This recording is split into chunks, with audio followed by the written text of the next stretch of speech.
Welcome to NTD News Today. I'm Kevin Hogan. Let's take a look at our top stories. It turns out that Twitter is not the only social media company that has collected cash from the FBI, but the agency won't divulge who else they've paid. Putting up more barriers at the southern border, CBP says it's offering multi-million-dollar contracts to continue the construction of border barriers.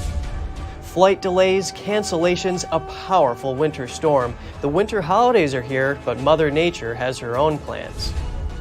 The DEA seized a staggering amount of fentanyl in Los Angeles this year, enough to kill the entire population of Southern California.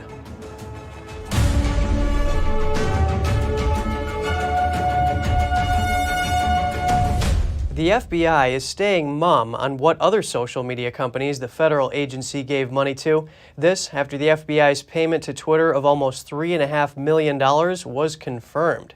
NTD's Daniel Monahan has more. A Twitter employee wrote in a February 2020 email that the company's Safety, Content, and Law Enforcement, or SCALE, had collected nearly $3.5 million in less than 2 years from the FBI. The payments were reportedly for law enforcement-related projects. The email stated that SCALE had set up a reimbursement program in exchange for devoting staff hours to processing requests from the FBI and was entitled, "Run the Business, We Made Money." Kellyanne Conway addressed the FBI's activities on Fox News. This is frightening to me as an American citizen to think that this is going on under the guise of some official operation. Conway is concerned about the First Amendment implications. They're sitting on the scales of free speech. They're sitting on the scales of justice. FBI officials remarked that the government is required to reimburse reasonable costs and expenses associated with their response to a legal process, and that money for complying with legal requests is standard procedure. The FBI officials also said that Twitter isn't the only social media company that the federal agency provides compensation to, saying, quote, "We don't just reimburse Twitter." The officials refused to elaborate on what other companies the FBI reimburses. Rand Paul wrote on Twitter that the FBI paid Twitter to censor speech. This is strong evidence of the government employing a private entity to censor. Meanwhile, Kentucky Congressman James Comer says the FBI was never granted any authority to create a disinformation task force to police the social media sites. Daniel Monahan, NTD News. U.S. Customs and Border Protection says it's accepting bids from contractors for construction of barriers along the southern border. Meanwhile, hundreds of migrants at the border are weathering out harsh temperatures, waiting for Title 42 to be lifted so they can cross into the U.S. Here's the story. U.S. Customs and Border Protection, or CBP, is accepting bids of up to $400 million per task for the construction of barriers and other infrastructure along the U.S.-Mexico border. The agency's posting says it's awarding 5-year contracts involving design and construction of border infrastructure, including border barriers, anti-climb features, enforcement zones, roads, gates, bridges, drainage control, cattle guards, lighting, detection systems, cameras, towers, and communication fiber. The posting comes after the Biden administration this month announced that it will start work to close gaps along the border wall. Those gaps include 7 in the Border Patrol's Yuma, Arizona sector and 1 in the El Paso, Texas sector. New work will also be performed in the San Diego sector, which covers western Arizona and part of eastern California. Construction costs for each contract range from $50 million to $400 million. Offers on the contracts are due by January 10th.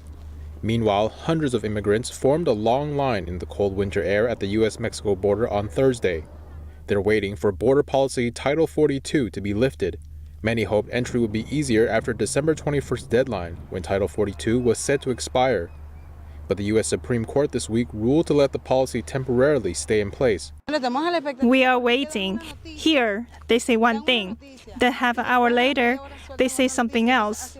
That's the situation. We don't know anything.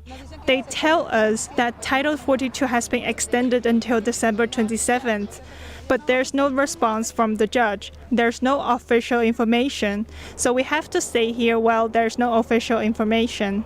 Title 42 allows U.S. authorities to deport immigrants to Mexico before they seek asylum. The Biden administration has asked the Supreme Court to leave the policy in place until after December 27th. Customs and Border Protection has a cold weather warning for migrants trying to enter the country. Stay away.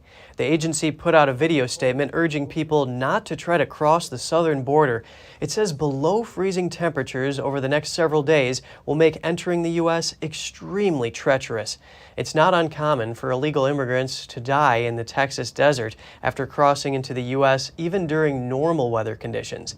Officials are warning migrants to remain at home or in safe shelters.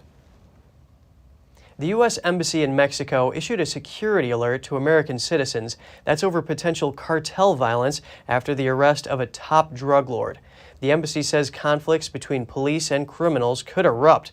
Officials call on Americans to be aware of their surroundings, keep a high level of vigilance, and keep a low profile. They also urge citizens to monitor local media for updates and follow directions from local officials. Holiday travel is proving difficult for many Americans this year. The weather is wreaking havoc on many people's plans, but it hasn't stopped people from trying to visit their loved ones. NTD's Daniel Monahan has more on what travelers are going through leading up to Christmas. It is a holiday season some predicted could be the busiest ever, but the Arctic winter storm has plans of its own. Well, anytime folks are traveling during the winter holidays, weather is always a factor. We know that storms can settle in across many cities in the U.S., and we're going to be seeing that starting tomorrow and through the weekend. At least 5 people have died in car accidents during the powerful storm. Airports are scrapping thousands of flights as the storm gathers strength. So actually I was supposed to fly out yesterday, but I got a text message saying that my flight had been canceled completely. Over 4,400 flights were canceled over a 2-day period. More than 8,000 were delayed Thursday. And if you're not bundled up, if you don't have gloves, a hat, a nice pair of boots, probably some unders, some long johns or whatnot, you will be cold. Southwest canceled 865 flights Thursday, about 1/5 of all its scheduled flights, and had already scrapped another 550 for Friday. Brandon got the bad news that his family's flight was canceled. Flustered. We're trying to search on our phones, figure out other routes, maybe even taking a bus from here to Atlanta, which it'll take us about 21 hours. You could barely see the planes at Denver's airport on Wednesday. Flight attendants were having a hard time making it into work because of whiteout conditions. Kay Allen's flight was canceled. She managed to get another flight, but has to wait overnight at the airport. I'm not really prepared to sleep here, to say the least. Like, I was prepared to entertain myself for a while for long layovers. Lonnie Fry got the bad news en route to his flight. We got on the bus to come from Boulder to the airport, and halfway here our flight was canceled, so now we're here. Many U.S. airlines, including Delta, United, and American Airlines, said earlier this week they were waiving change fees and fare differences for passengers in affected areas. Daniel Monahan, NTD News. Americans may want to be extra patient with deliveries of packages and presents this holiday season. The monster winter storm blasting much of the U.S. is causing delivery delays nationwide. FedEx issued a statement today saying its hubs in Indianapolis and Memphis suffered major disruptions. UPS announced a similar situation, saying services in some regions could also be affected. This once-in-a-generation winter storm is also causing significant travel problems this week. Miles of highway are shut down, and according to FlightAware, more than 3,000 takeoffs were canceled today because of bad weather. Greyhound Bus Lines is once again offering free rides to help people in need this holiday season. It's part of the transportation company's Home Free program. For 35 years, Greyhound has helped runaways, homeless persons, and exploited youth reunite with their families or legal guardians through a free bus ticket home or a stable place, safe and stable place. Bus ticket home or to a stable and safe place. Greyhound started the free program in 1987 to show its commitment to servicing communities nationwide. The partnership has helped over 18,000 families by providing free bus tickets. Heating bills are burning a bigger hole in American wallets. The National Energy Assistance Directors Association says the average cost of keeping a house warm this winter is about $1,200. That's a 17% increase from last year. Analysts say surging prices for natural gas and electricity are the main factors. This comes as a once-in-a-generation winter blast is blanketing much of the country. The National Weather Service says more than 100 million people are under winter weather and wind chill alerts. About 1 of every 6 U.S. families is behind on their utility bills. Salary expectations have reached its highest level in nearly a decade. That's according to the New York Federal Reserve's new labor market survey. It found that the lowest salary that potential job applicants are willing to accept is nearly $74,000. That's the largest amount the survey has seen since it began in 2014. The increase was most pronounced among workers under 45 years old, but there is a positive for employers. Surveyors found that fewer workers were looking for a new job in November, and more workers were satisfied with their wages, benefits, and promotion opportunities. And coming up, Texas has released the final phase of its 2020 general election audit of 4 counties.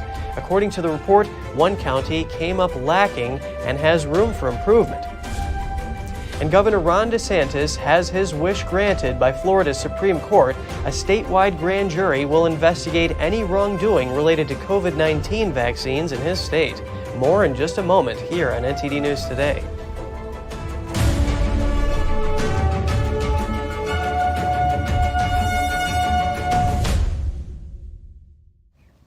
A Texas 2020 election audit revealed very serious issues in Harris County. At least 14 mobile ballot boxes could not provide proper chain of custody records for about 185,000 ballots.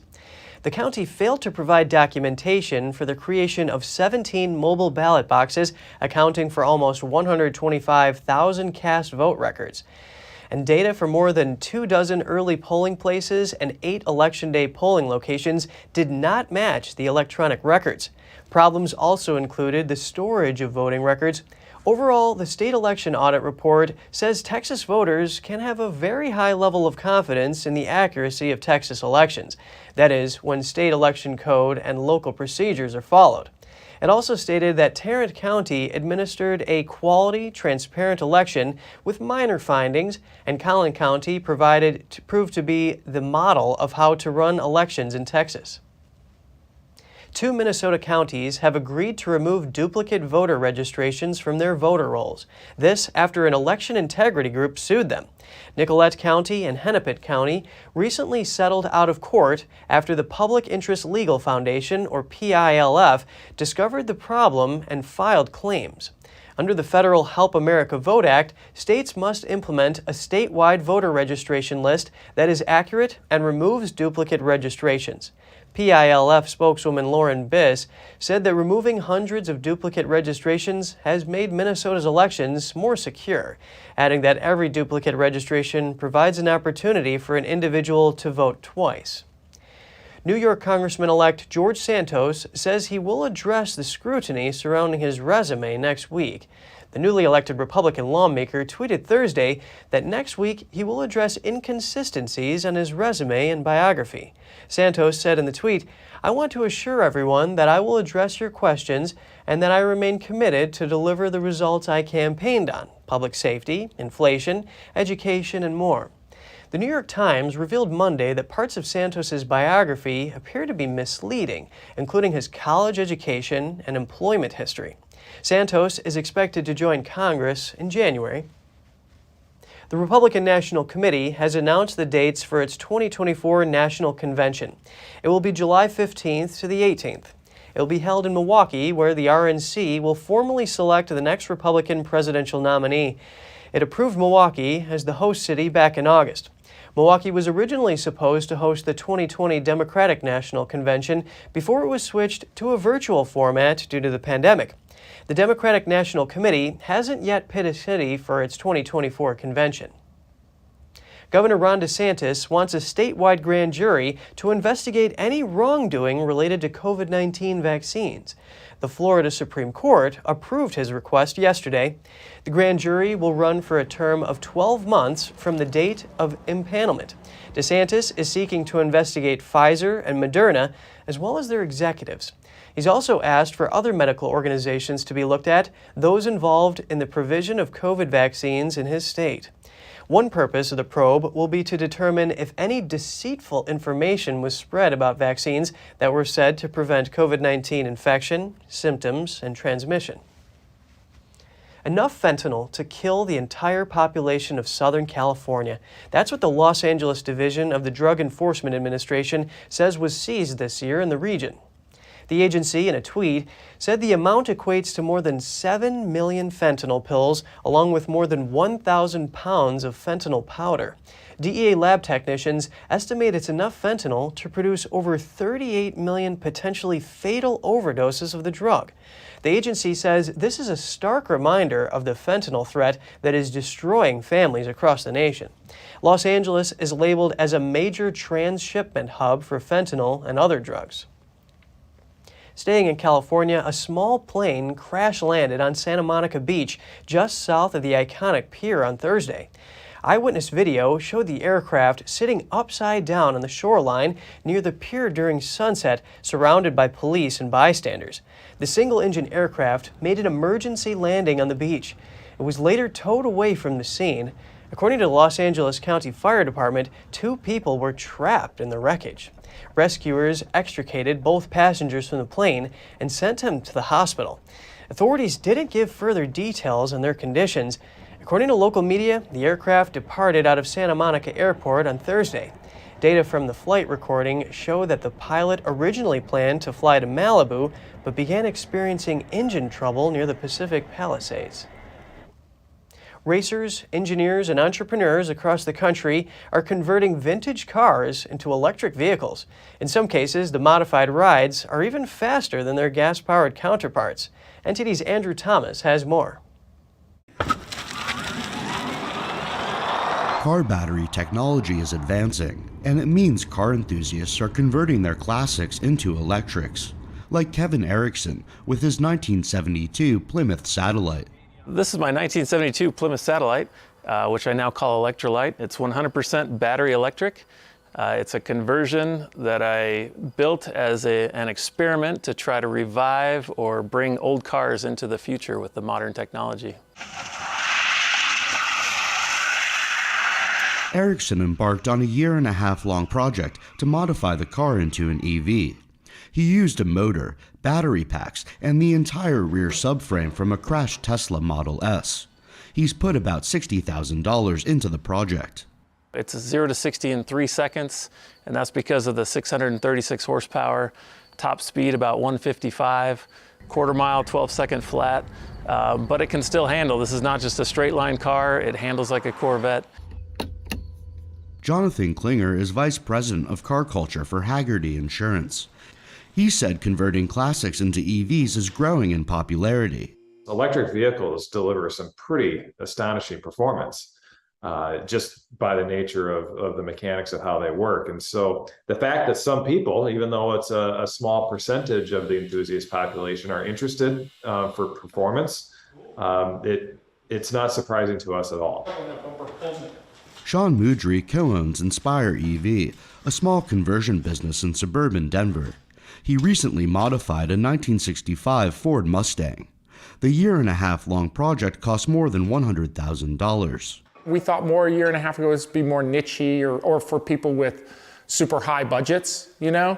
But I do think at this point, this is going to be the future of electric car, or of hot rodding and classic cars. Some estimate that the majority of vehicles at car shows could be electric within 2 decades or sooner. Andrew Thomas, NTD News. Tesla is offering discounts on some of its key models in the U.S. this month. Its website showed on Wednesday that buyers can get a $7,500 reduction on Model 3 and Model Y electric vehicles. That's double the credit it has offered on the same cars delivered before the end of the year. The automaker also recently offered free supercharging for 10,000 miles for December vehicles.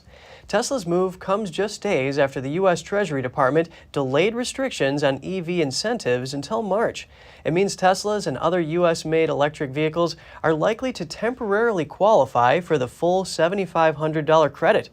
Customers have canceled their orders and held off their purchases until the new credits take effect in January, and that has weighed on Tesla demand. The discounts are rare and follow a run of price hikes over the past couple of years. The automaker blamed supply chain disruption and inflation for that. In October, Tesla said it would miss its vehicle delivery target this year, but it downplayed concerns about demand after its revenue missed Wall Street estimates. Weighted blankets have been popular items recently, but Target is recalling one that it sold for years. The retailer is recalling more than 200,000 Pillow Fort brand weighted blankets for kids.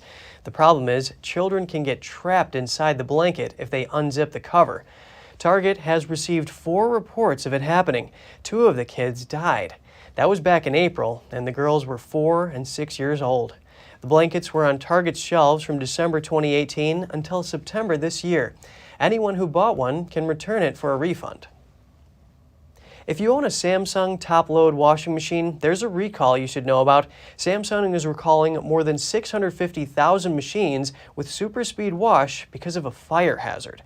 The company says the machines can short-circuit and overheat. Samsung has received more than 50 reports of smoking, melting, overheating, or fires from the washers. Some cases resulted in property damage, and 3 people reported injuries from smoke inhalation. There's a software repair available. Details on the recall and the update can be found on Samsung.com. In the meantime, the company says to immediately stop using the washer.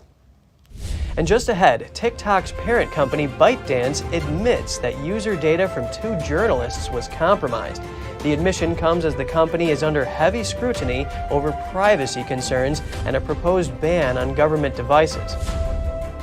In the wake of the blank paper movement, some overseas Chinese students share how they went from supporting the Chinese communist regime to protesting against it. We'll have the details when we return.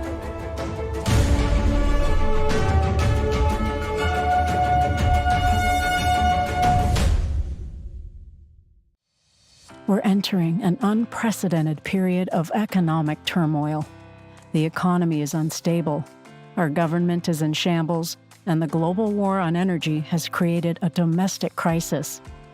Americans need a way to protect their financial future. One way to ensure your wealth in retirement is by purchasing physical gold and silver. We can help. You can roll any part of your retirement account into a gold or silver IRA. Better yet, you can open a gold or silver IRA in 5 minutes or less using our online application. Preserving your family's financial legacy is a choice that's always available to you. And when you're ready, we're here to help. Call us and speak to one of our IRA professionals. Let's build your financial legacy together. GSI Exchange, wealth for generations to come.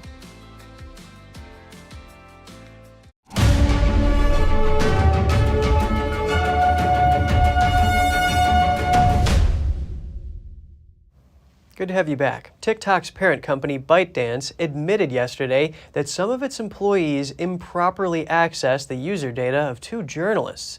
The China-owned company says the people in question are no longer employed. The employees accessed the data as part of an unsuccessful effort to investigate leaks of company information earlier this year. According to internal sources, the aim was to identify potential connections between the 2 journalists and employees who were suspected of leaking information. The employees attempted to establish the journalists' location via their IP addresses. The admission comes after TikTok recently ramped up efforts to assure the U.S. government it won't be spying on U.S. citizens. That followed a proposal to bar federal employees from using the popular app on government devices.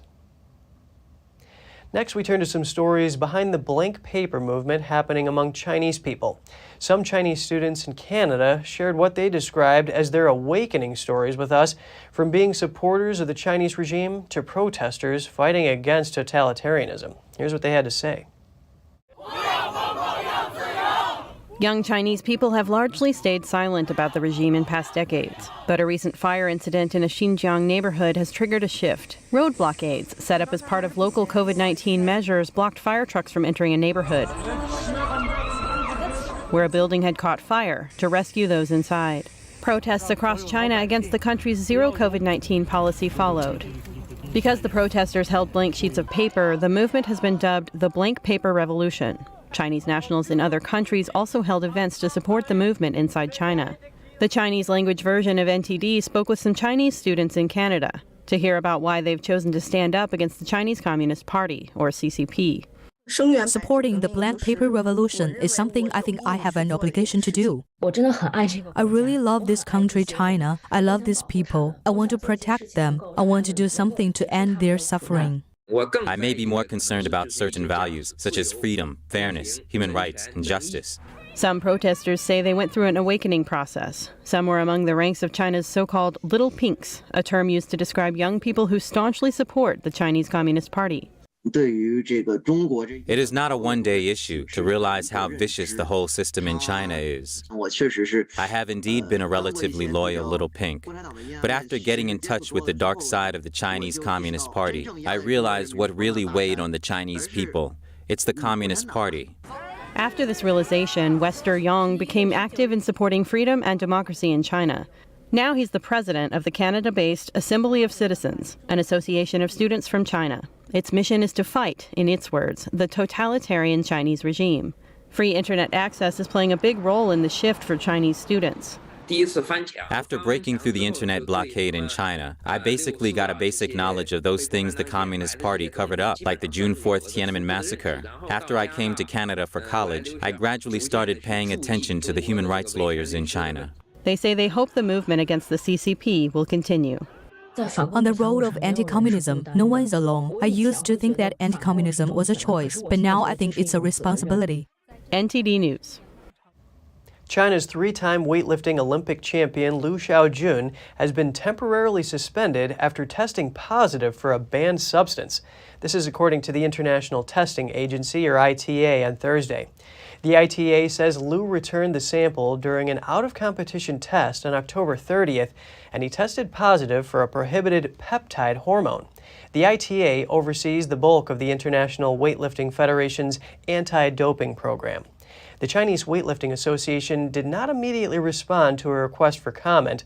Last year, Liu became the oldest man to win Olympic gold in weightlifting. He claimed the 81-kilogram title in Tokyo. He also won gold at the 2012 and 2016 Olympics in the 77-kilogram category. Hokkaido and over in Japan, people are experiencing heavy snowfall in parts of the country. 8 people have died due to extreme weather conditions. The snow has fallen along the Sea of Japan in northern and western areas of the country since December 17th. According to Japanese media, the winter storm has killed 8 people and injured dozens as of this morning. Rural areas in Japan's Hokkaido observed over 5 feet of snow. The railway company there is suspending services due to the heavy snowfall. Weather officials called on residents to stay alert for blizzards today. Officials are also asking residents to refrain from non-essential travel until Monday, December 26th. Heavy snow could disrupt traffic and cause power outages. And if you have any tips or feedback for the show, don't hesitate to email us at news.today@ntd.com. And coming up, 3 people are dead and several others were injured after a gunman opened fire in central Paris. Police say they have arrested a 69-year-old suspect. After marathon sessions in Parliament, controversial legislation passes in Scotland, enabling people as young as 16 to self-identify their gender. More shortly here on NTD News Today.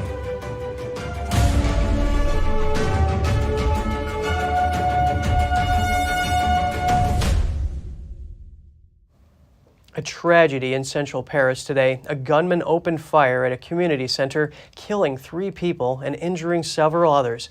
The shooting occurred at a Kurdish cultural center and nearby Kurdish cafe. The street is lined with small stores and restaurants. Footage shared on social media shows paramedics taking an injured man to an ambulance. Police cordoned off the area of the incident. Authorities say they have arrested a 69-year-old man. Prosecutors said they were looking into a possible racist motive for the attack as an investigation into the incident was opened. Local media reported the suspect to be a French national. And staying in Europe, Belarus is still holding military drills with Russia on its own soil. The Belarusian Defense Ministry today released a video of the latest exercises. Footage shows tanks firing missiles and troops shooting rifles in nearby fields. On the audio is an unidentified Belarusian soldier commenting on how troops exchange military tactics. Belarus has repeatedly said it won't join Russia's war in Ukraine, and Moscow said the drills are meant for combat coordination. Earlier this week, Russian leader Vladimir Putin held talks with Belarusian President Alexander Lukashenko. The meeting has sparked fears in Kyiv. Concerns are that Putin will open a new front against Ukraine and pressure his former Soviet allies to join its ground offensive. A Ukrainian general says Russia might step up its attacks in the coming spring.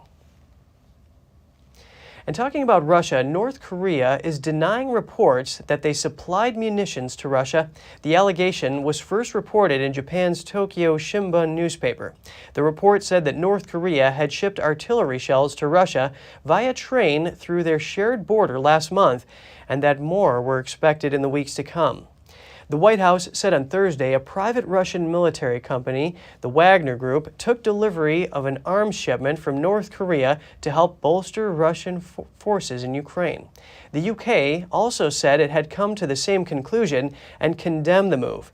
But Wagner's head, Evgeny Prigozhin, dismissed the talk as gossip and speculation. And North Korea's foreign ministry spokesperson said the report was groundless, that, quote, the Japanese media's false report that our country offered munitions to Russia is the most absurd red herring.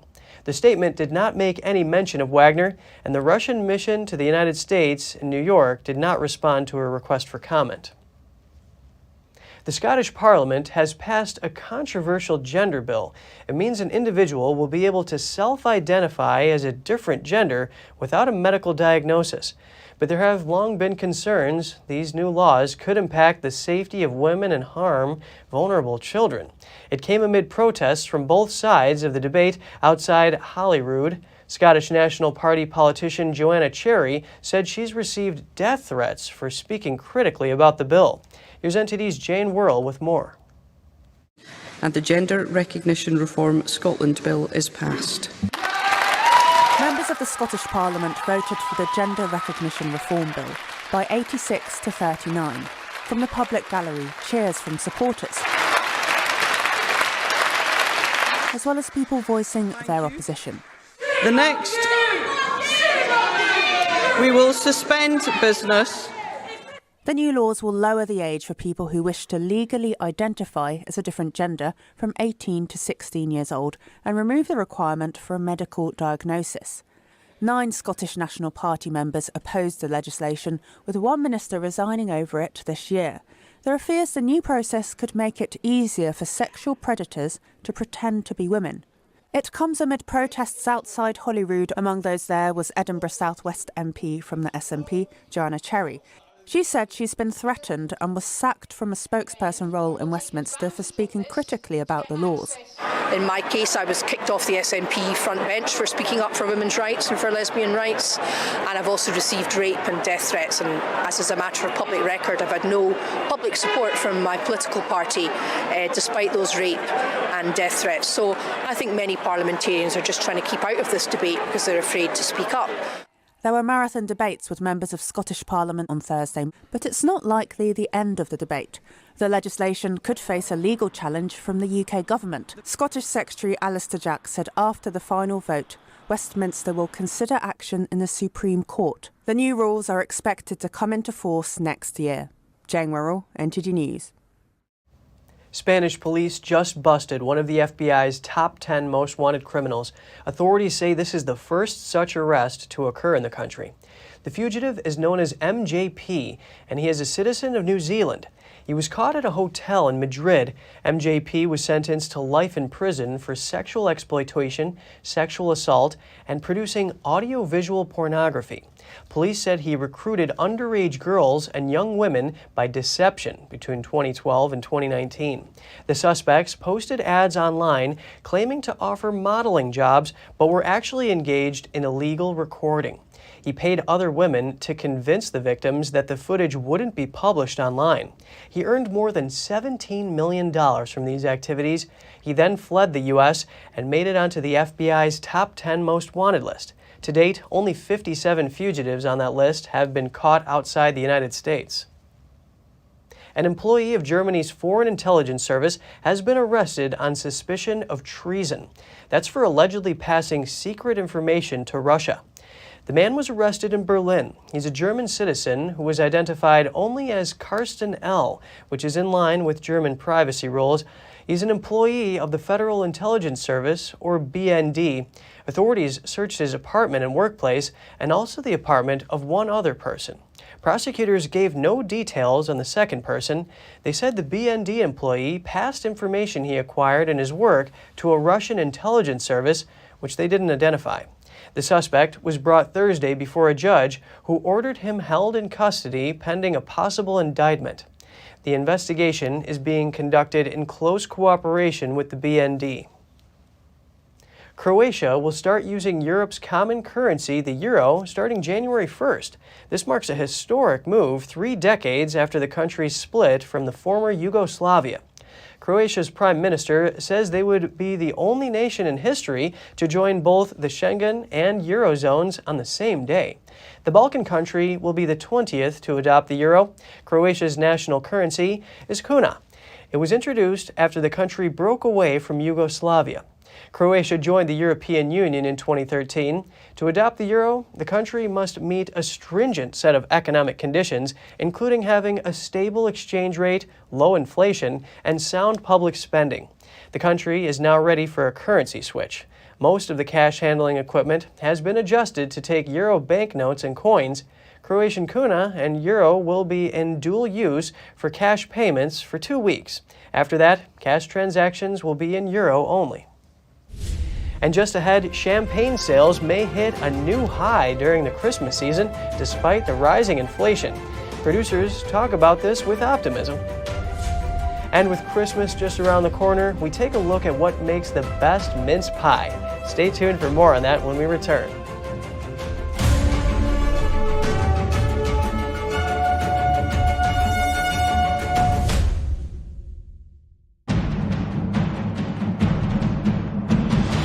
A performance that truly matters for each and every one of us.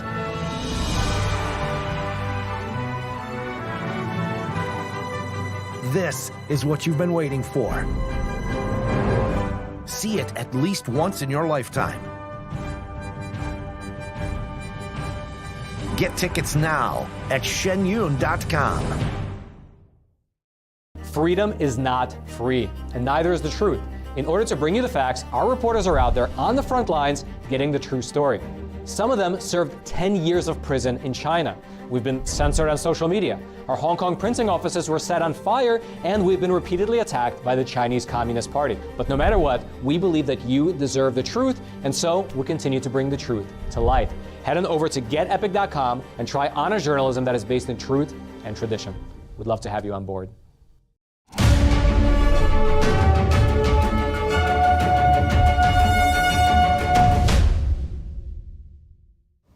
Welcome back. Here in the U.S., a Christmas dinner usually involves turkey, stuffing, and mashed potatoes, or maybe a Christmas ham with a side of scalloped potatoes.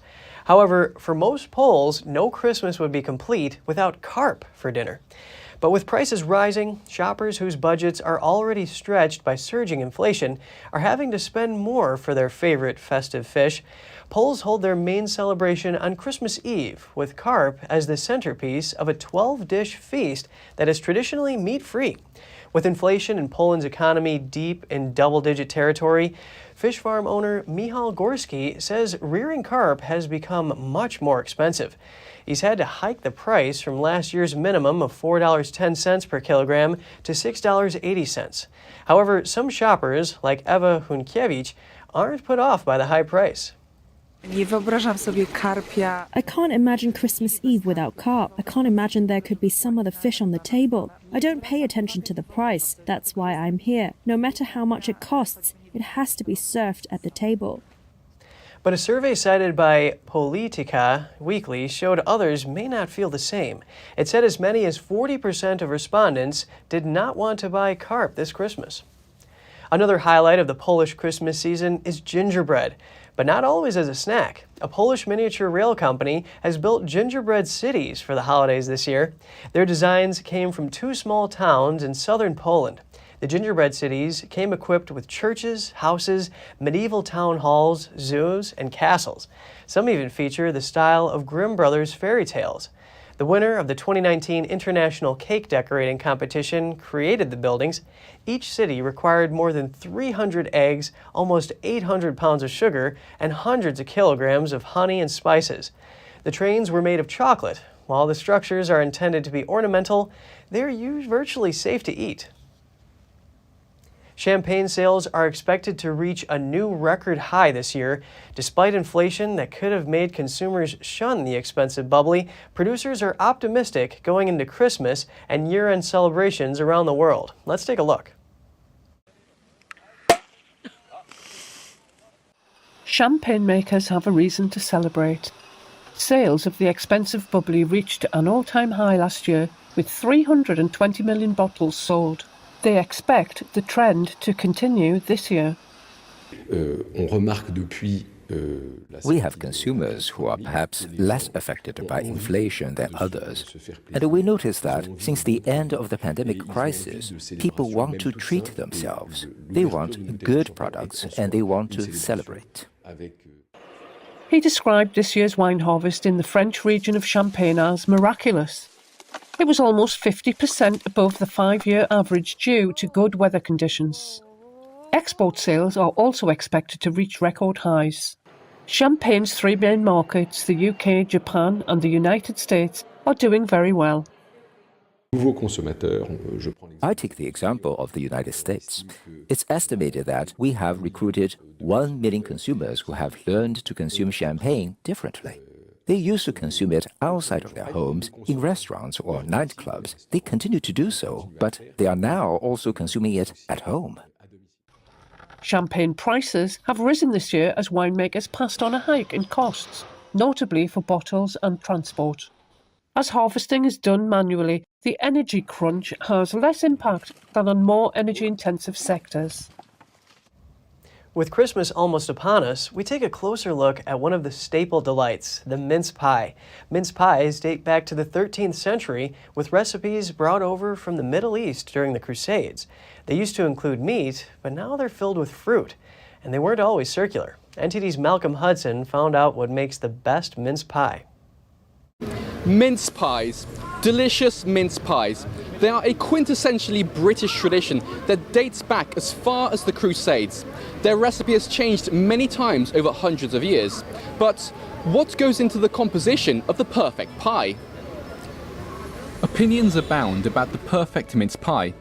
So to answer this question, I asked the experts. The perfect mince pie, it has to be really sweet, has to have like a crunchy outside, and you have to be able to like take it apart. And the raisins in the middle have to be like soft, like some bits tender and soft, and then some bits like full raisins, and it has to be full and massive. I do prefer it with an open top so you can see the mincemeat inside, less pastry, and it has to be with brandy cream. Brandy cream? Every time, the extra thick stuff. Do you like big mince pies, small mince pies? Do you like them with lots of filling or a little bit? Just a little bit. I don't like the big, like really big mince pies. I like the normal sized mince pies. I feel like they mix it up quite a lot, and sometimes they put more fruit in, and I quite like that. Yeah, so give me quite a bit of filling and not too thick a pastry, and lots of flavour. Filled with fruit and flavoured with spices, mince pies are a Christmas staple. But they weren't always vegetarian. The mince meat used to contain real meat. They can be traced back to the 13th century, with European crusaders bringing back recipes from the Middle East. Nowadays, the average person eats roughly 20 pies over the season. That's according to a recent survey by food and drink news site Tasted 55. Located in what could be called the mince pie capital of the world, the Mr. Kipling factory in Barnsley, South Yorkshire, can knock out over 2,000 pies per minute. And it's estimated that Brits consume some 800 million each year. Certainly, it's a big industry. So while you're tucking into a delicious mince pie this Christmas, why not ask your family, what do you think makes the perfect pie? Malcolm Hudson, NTD News, London. Your Christmas dinner could contain nearly 250,000 pieces of microplastic. Researchers say there's no such thing as microplastic-free food anymore due to high concentrations of microplastic in the soil and the air. Researchers have looked into how many microplastics there are in a typical roast chicken dinner, very similar to a Christmas dinner. Food is usually analyzed raw for microplastics under laboratory conditions. But this study looked at what was actually on your plate after the food had been cooked in a normal kitchen. So today we're cooking a fresh dinner with fresh produce and not wrapped in plastic. And then we will be cooking one that is wrapped in plastic to see if there is a difference in the number of microplastics on your plate between the two. The researcher found that the meal made from ingredients wrapped in plastic contained almost 7 times more microplastics by weight than the non-plastic wrapped one.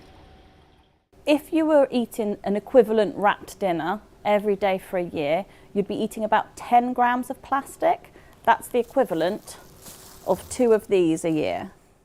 Microplastics have been found in the soil, the air, and the ocean. So unfortunately, there's no such thing as a microplastic-free food now, I think. Researchers have also found microplastics in the blood, the gut, and various human organs. But we don't know what, if any, harm it's doing to us. All we have established now that it is there in the body, and it is there in the body, staying in the body in significant quantities. What we don't know is that what is it doing there? That's the research. Global plastic production is projected to double within 20 years, while the amount of plastic waste flowing into the world's oceans is forecast to triple in the same period. Spending time in snowy environments can help improve self-esteem. According to a recent study by psychologists from the UK and Poland, NTD's Andrew Thomas has more on gaining confidence in the cold. Are you confident? According to a team of scientists from Poland and the UK, surroundings like these can be clinically beneficial for people who have a poor body image. Viren Swamy is a professor of social psychology and the senior author of the study. In our previous research, we've shown that exposure to natural environments or nature in very simple terms is associated with more positive body image. People who spend time in nature experience an immediate benefit in terms of their positive body image. Swamy and his team carried out an experiment on a group of 87 women. They wanted to see if snow provided the same benefits as other environments. All previous studies have focused on what we call green or blue spaces. These are spaces that are essentially green, like forests, or have some water, like a riverside or the beach. The study participants took tests and answered standard medical questions before and after they took a walk in a snowy woodland. It's never been examined whether a white natural environment, so a snow-capped environment, will have the same effect, and that's what we set out to test in this particular study. The researchers say there were improvements in both mood and self-esteem. After 40 minutes, people scored higher in body appreciation and self-compassion. In very simple terms, going for a walk in a snow-capped environment had an immediate positive effect on body appreciation or positive body image. Swamy wants to do more studies to see if snow is more restorative than other natural landscapes. Andrew Thomas, NTD News. Coming up, what are the best movies to watch at Christmas? Residents of different states talked about their own choices. Details to come on NTD News Today.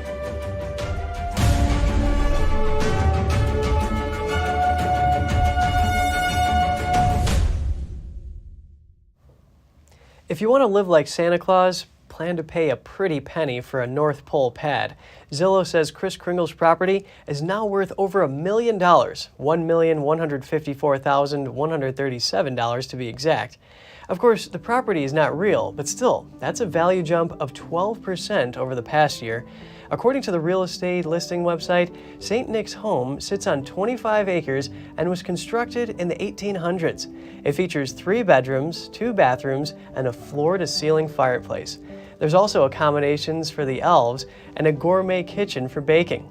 Zillow first listed the fictional property 6 years ago for just over $650,000. Since then, the site says the property's value has soared 77%. Christmas time has finally arrived, a time to take a break from all the hustle and bustle, to be together with loved ones and rejoice in family and friendship. There's nothing like a nice mug of hot cocoa and the sound of popcorn crackling into life on the stove top, and a favorite holiday film on top of that, sublime. Let's take a look at which films people in each state most like to watch on Christmas. NTD's Daniel Monahan has the story. At the heart of many a Christmas tale is the question, what is the true meaning of Christmas? Judging by the data, if Christmas were about movies, National Lampoon's Christmas Vacation would be its holy grail. The film is a state favorite in a whopping 80% of the country. This holiday season, the Griswolds are... Wishlisted ran the top 25 films from IMDb's top 100 Christmas movies of all time through every state on Google Trends. Here are the results. From the top 25 movies, only 8 made it to the state favorite status. Those are Die Hard, Edward Scissorhands, Steven Spielberg's hit 1984 film Gremlins, It's a Wonderful Life, Love Actually with Emma Thompson and Colin Firth, National Lampoon's Christmas Vacation, The Nightmare Before Christmas, and the Christmas classic The Shop Around the Corner with James Stewart from 1940. Wishlisted ranks Christmas Vacation as the most popular Christmas movie in the U.S., with 40 states Googling the film the most. The film was released in 1989. It debuted at number 2, taking the top spot in the box office charts in its 3rd week of release. Viewers just couldn't take their eyes off the slow-rolling train wreck of Chevy Chase as Clark Griswold. It's a Wonderful Life is the country's 2nd favorite holiday movie. Wonderful people get into the swim. It's a wonderful life. The 1946 American Christmas fantasy drama film was based on the short story and booklet The Greatest Gift. That booklet was actually itself roughly derived from the 1843 Charles Dickens novella A Christmas Carol. The film stars James Stewart as George Bailey, a man who has set aside his personal dreams in order to help those around him. George's thoughts of suicide on Christmas Eve result in a visit from his guardian angel. Alaska, Hawaii, Idaho, and Wyoming chose this classic as their number 1. It also made it to the top 5 for 38 other states.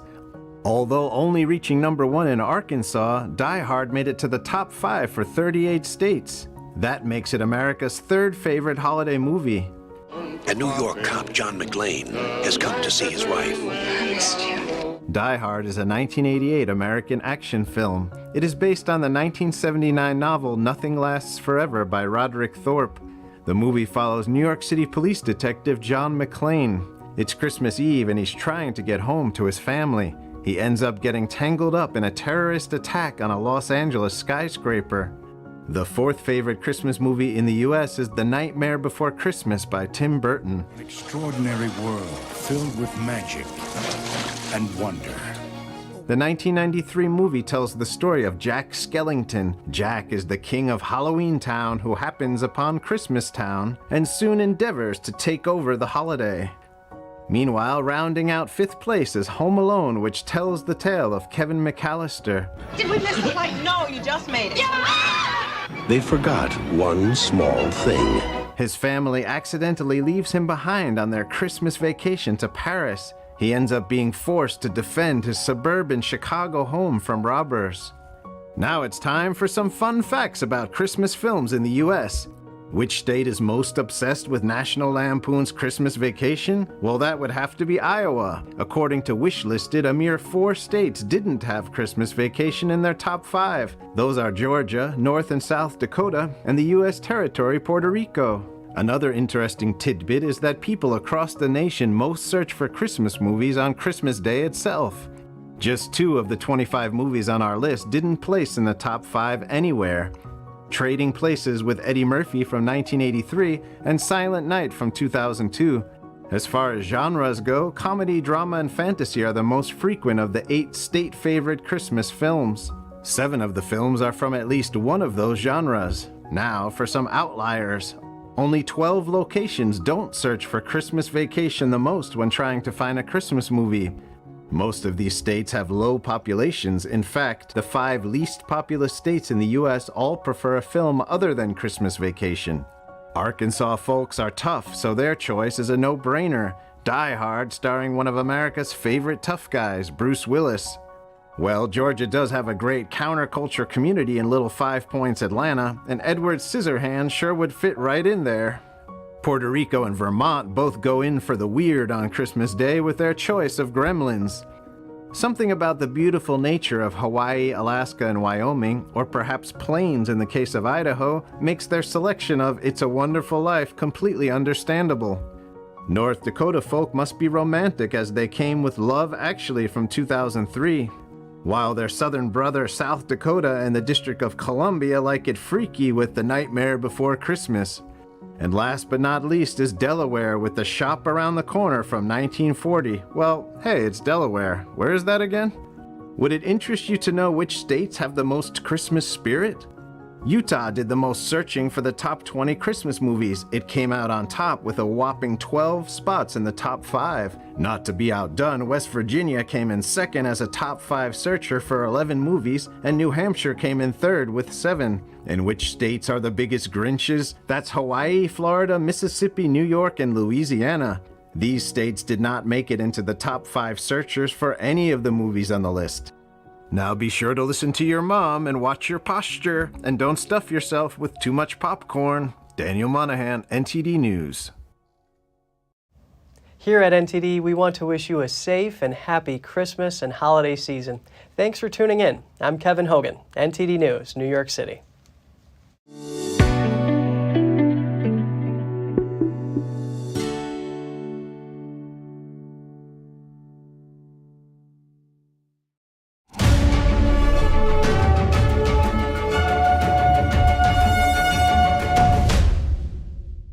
Thanks for watching us on YouTube. Did you know YouTube only keeps selective videos on its platform? So if you want to make sure you get the full picture, just subscribe to our newsletter.